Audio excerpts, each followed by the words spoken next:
Ciao. A dog for sure. Digger the dog. When you pull his string, he walks 5 feet. From romper. Every now and then, I don't care how great your boss is. I'll bet there are people who every now and then wake up and go, I gotta take care of the Pope again today. I don't care how great your boss is. Right? There's still days. There's something about no pets in the White House just seems weird. Like even if the pet for the last or the current administration, even if it was just perfunctory, you know, you have the staff take care of it. People have pets. Yeah. People, you know. Anyway, hey, Mike Rose is here with us, everybody. Mike Rose from the After Show. Do me a favor, let people know what that is. Tell them about your lovely co-host. Let them know where they can find it. All that fun stuff. They can find us at aftershowpodcast.com or on the Twitters at _aftershow. And it's my occasional program with my lovely co-host, Kelly Guimont. Kelly and I came up together, as it were, on the TUAW Talkcast, which was our live Sunday night show that we did every week for 7 or 8 years, associated with the unofficial Apple weblog. And so she and I have been doing this show now for several years. It's not every other week exactly. It's approximately every other week. And you can also see her or hear her on Daily Observations podcast at Mac Observer and at Mac Voices. Both of us actually are on Mac Voices now. But it's something fun where she and I get to reconnect every so often. And we've been doing it long enough now that we complete one another's thoughts. It's sort of like a podcast marriage.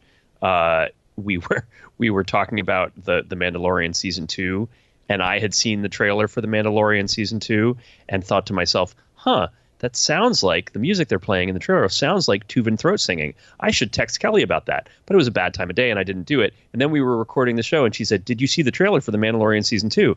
I said, "Yes." And she said, "Did you hear that?" And I screamed, "Tuvan throat singing." Yeah. So we're on this. If you like podcasts that are very high context and, yeah, like people arguing in a kitchen, you'll like our show. And there's a website for it again. Where is that? It is aftershowpodcast.com. Okay. So last week, last week, I guess, Apple released Big Sur.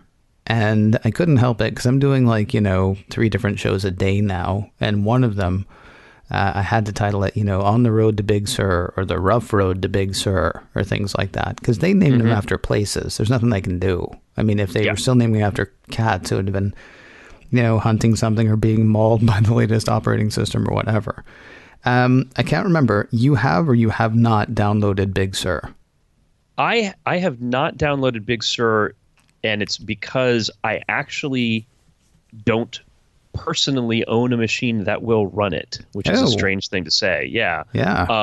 I have the personal Macs under my control are older, 2012-ish, 2012, 2013 era. And the one that I thought was going to run it, which is a Retina 2012 MacBook Pro, will not. It does not meet the threshold, which is late 2013. Yeah. I have a work machine that would run it, but it's a work machine, and I am not permitted to update it yet.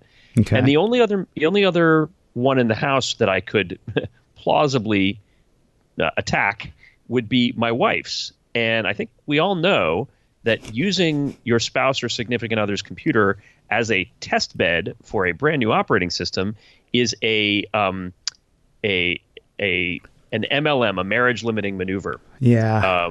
So I am following my Kelly Guimont, my co-host Guimont's guide, which is never take your production machine and upgrade it to a new release of the operating system when your livelihood depends on it, before other people do. Do not be at the front of that line. Yeah. So ridiculously, and I don't know what this is about, I actually did that this weekend. So, Ken, what? I know. Well, I mean, here's the thing, because I got enough response from enough people who are saying, yeah, it's fine, including a friend of mine who's been running the Big Sur beta and has not run into any problems.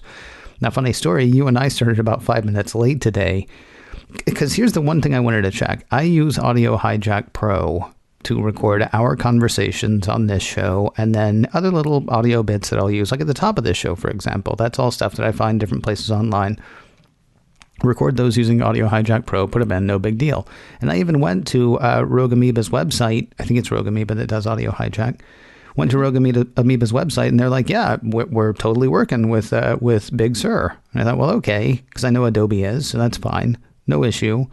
Go ahead, download it. Then I sit down to record with you, and the very first thing that happens is Audio Hijack pops up and says, yeah, you're using a version that's not compatible with this operating system. I'm like, well, why is that? Because I just checked yesterday, and then I went to, and there's like a link to their website, and the first paragraph says, we're compatible with Big Sur. And the second paragraph says, we don't really recommend it, though, because we're not 100% certain that we're compatible with Big Sur.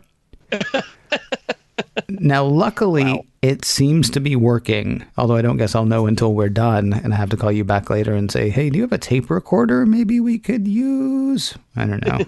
So that's not the big story, though. The big story around Big Sur, well, you'd think the big story would be the nightmare that people had downloading it, although that seems to have been a gateway story to a bigger story, which is all of a sudden you couldn't use any not any. All of a sudden people had trouble using third-party apps that were not made by Apple, that should not have been going online anyway, and yet when they tried to run those apps, they couldn't. Now, come to find out, if they turned off the internet connectivity for their computer, they could run them no problem. Or if they went into a little snitch, they can also basically stop the program, I believe, from trying to reach out to a particular thing that Apple does.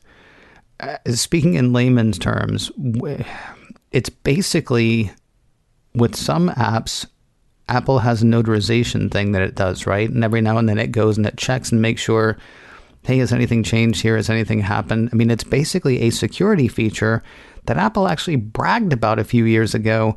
But now, because it didn't work, suddenly everybody thinks Apple is, spying on them, stealing their information, all that stuff. Right. And this is the sort of built-in antivirus or built-in malware protection. Right. That if you're going to have any sort of system that is checking the signatures of applications of executables, you do need to be able to update those signatures from time to time. It's not clear whether it's strictly necessary that you be able to phone home at any given moment. Truthfully, I only found out about this problem after it was mostly over, as I saw people start to complain about it. It didn't hit me, but yeah, it is a problem, but it's also, in theory, the same sort of thing could happen with any malware protection utility, and in fact, I think has in the past with third-party utilities like McAfee or Malwarebytes or Symantec. Of if a signature goes rogue, or if a flag gets put on apps that are actually not malware, not viruses, but are being marked as such incorrectly, then those apps are going to have a problem. The difference here is this is sort of everything, like nothing working, as opposed to specific things not working. Well, correct me if I'm wrong, because the problem was not that it was checking and they were flagged and so they wouldn't run. The problem was just the crush on Apple servers, presumably because of the release of Big Sur.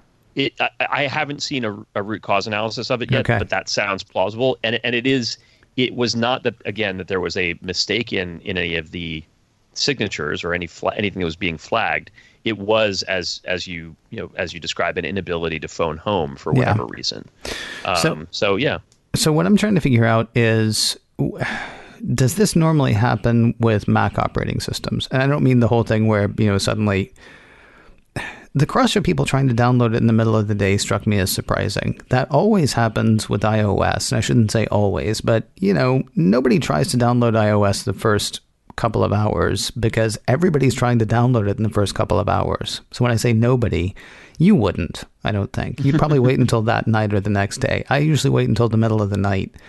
With the Mac operating system, what's weird to me about the fact that I've already downloaded it is I don't usually download it for months because I'm so afraid that something is going to go wrong with my production machine. And as you point out, that's, my livelihood. I do know, though, that there's a MacBook Air that I can limp by on in this house. So I think that was the other reason I was willing to go ahead and try it. But I was trying to figure out, I mean, is it the work from home thing? Was it Apple's marketing that made everybody say, I want that the minute it comes out? Was it the fact that we're all stuck at home anyway? And so this thing that we would normally do at night or normally do on the weekend, we go ahead and do now. It was surprising to me that there was the horrible crush that there was. Although, as you point out, it could have been the number of people. It could have been something else. Yeah, I mean, it is surprising that it is surprising if that was in fact the cause, that it did cause a problem. Yeah. But, you know, a lot can go wrong. We all sort of appreciate the benefits of having you know, every piece of information on demand at any moment without really thinking a lot of the time about all the layers of abstraction, all the infrastructure that goes into it. So if it was a DNS issue, if it was a load balancer issue, like whatever it was that went wrong, it's not enough just for one thing to go wrong. Several things have to be going wrong at the same time, and it has to be a situation where there's pent-up demand or there's a lot of demand, and it's not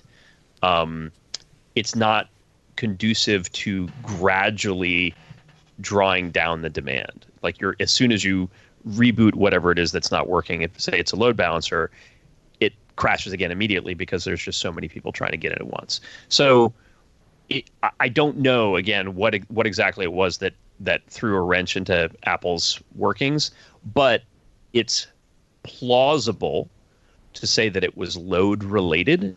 It's just not possible without being on their side to see. And I actually am curious. I haven't seen if they've published anything about what happened. But it's not possible to know exactly what went wrong without being on the inside of it. One last question before we wrap for the day. The problems with the third-party apps and the downloads and sort of the crush on the servers, whatever it was, not a big deal or really not a big deal? No, I'm sorry, because I read a couple of articles that were like, well, this is the worst time that this could possibly happen, and Apple has to hold on to consumer trust. And I mean, there were many, many, many things that were written. Now, I know that behind the scenes, this is a very big deal. Forward-facing, consumer-facing. Does this stick to Apple, or is this like, you know, much like everything else in every news cycle that we're part of right now, forgotten stories, somewhere between 48 hours and 7 days?